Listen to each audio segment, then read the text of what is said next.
So ayun, what's up mga sangkay, sa video ito ay shoutout ko muna itong ating isang sangkay na si Denzel at Atento. So ayun, shoutout sa iyo sangkay. So bale, mapapayo ko lang sa iyo, yung inyong bakery na natingga ng 3 buwan ay tamang iyong desisyon na ipagpatuloy mo. So bale, mahirap po talagang mawalan ng baker, lalong-lalo na kung sa kanila ka lang umaasa para magkaroon ng laman ng inyong istante. So bale, sa ginagawa mo is talagang matibay ka sir, dahil kahit hindi ka marunong gumawa ay nagsikap kang matuto para punan yung pagkawala ng iyong mga baker.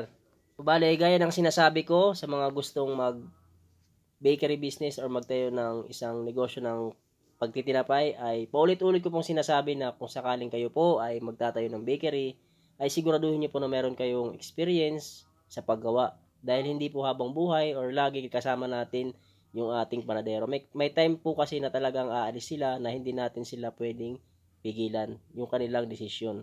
So, at ito, may sinend siya sa akin na maiksing video na dahil sa mga tutorial ko ay na-inspire siya na gumawa ng tinapay, magsumikap na matuto para siya ang magpatuloy sa kanilang bakery business. Ito yung video niya mga sangkay. Yan kasangkay ang bakery area natin kasangkay. Yan po kasangkay ang bakery area natin. Yes, nang dahil sa iyo na-inspired ako gumawa. Dati nagpapagawa kami. Ngayon ako lang gagawa dahil sa iyo kasangkay. Pa-shoutout naman dyan kasangkay sa next video mo. Thank you. So mga sangkay, bali masasabi ko lang kung ikaw ay magninegosyo, maliit man yan o malaki ang puhunan mo, ay hindi po solusyon yung pagsuko.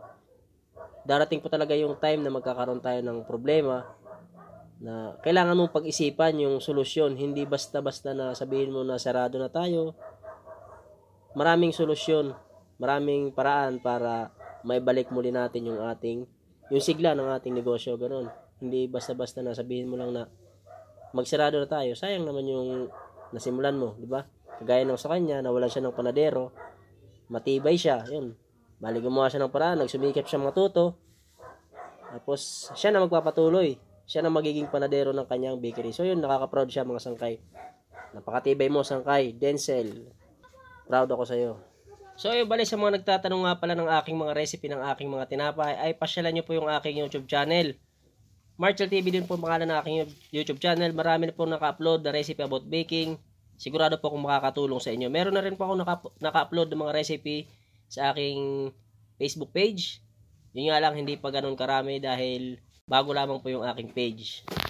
So yun, bali sa mga sumusuporta sa aking page, sa aking YouTube channel, ay maraming salamat po sa inyo. Paki-like at share po ng aking mga video kung sakaling mapadaan sa inyo. At paki-subscribe na rin po at paki-follow ng aking page bilang suporta na lamang po. So ayun, maraming salamat po and God bless po mga sangkay.